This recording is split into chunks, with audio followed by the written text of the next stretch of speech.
Malayalam Bigg Boss season 7 live updation നോക്കാം. ലൈവിൽ ഇപ്പോൾ നൂറയും അനുമോളും ആദിലയെ കുറ്റപ്പെടുത്തി സംസാരിക്കുകയാണ്. കാരണം വേറൊന്നുമല്ല, കുറച്ചു മുമ്പ് ബിഗ് ബോസ് എല്ലാവരെയും ലിവിംഗ് റൂമിൽ കൊണ്ടുവന്നിരുത്തി പണപ്പെട്ടിയെക്കുറിച്ച് പറഞ്ഞിരുന്നു. ഇത്തവണ ഒരു ട്വിസ്റ്റ് കൊണ്ടുവന്നിരിക്കുകയാണ്. കാരണം ഇത്തവണ പണപ്പെട്ടിയില്ല, അതിനു പകരം ബിഗ് ബാങ് വീക്കാണ് ബിഗ് ബോസ് കൊണ്ടുവന്നിരിക്കുന്നത്. ഒരാഴ്ച നീണ്ടു നിൽക്കുന്ന പലതരം ടാസ്കുകളിൽ നിന്നാണ് എല്ലാവരും പണം സ്വന്തമാക്കാൻ പോകുന്നത്. അതുപോലെ തന്നെ മുൻ സീസണുകളിൽ വെച്ച് നോക്കുമ്പോൾ ഒരു വ്യക്തിക്ക് മാത്രമല്ല ഇത്തവണ പണം സ്വന്തമാക്കാൻ സാധിക്കുന്നത്, എല്ലാവർക്കും പണം സ്വന്തമാക്കാം.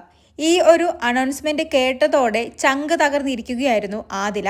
അനുമോൾ എന്നിട്ട് ആദിലയോടും നൂറയോടും ചോദിക്കുന്നുണ്ട്, അപ്പോൾ ഈ തവണ പണപ്പെട്ടി ഇല്ലല്ലേ, ആ ഒരു സംഭവം ഇല്ല എന്ന് തോന്നുന്നു എന്ന്.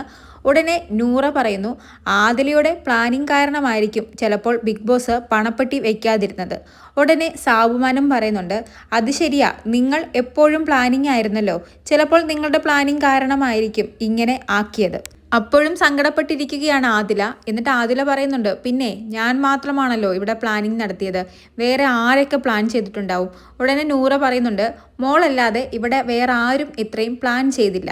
നമ്മുടെ പ്ലാനിങ് കൊണ്ട് തന്നെയാണ് ബിഗ് ബോസ് ഇത് ടാസ്ക് ആക്കി മാറ്റിയത്. നമ്മളുടെ പ്ലാൻ ചെയ്യുന്നത് പോലെ ഒന്നും ബിഗ് ബോസ് നടത്തില്ല. നമ്മുടെ പ്ലാനിങ് ഒക്കെ ബിഗ് ബോസ് കേൾക്കുന്നുണ്ടായിരിക്കുമല്ലോ, അതുകൊണ്ട് തന്നെയാണ് ഇങ്ങനെ ടാസ്ക് ആക്കി മാറ്റിയതെന്നാണ് നൂറയും അനുമോളും പറയുന്നത്. ഇവർ പറയുന്നതിന് ശരിവെക്കുക തന്നെയാണ് സാബുമാനും ചെയ്യുന്നത്. സാബുമാനും ഇവരുടെ ചർച്ച കാരണമാണ് ബിഗ് ബോസ് പണപ്പെട്ടി മാറ്റിയതെന്നാണ് വിശ്വസിക്കുന്നത്. എന്തായാലും ബിഗ് ബോസിന്റെ ഈ ഒരു ട്വിസ്റ്റോടുകൂടി ആദില ചങ്ക് തകർന്നിരിക്കുകയാണ്. കൂടുതൽ ലൈവ് അപ്ഡേറ്റുകളുമായി വീണ്ടും വരാം.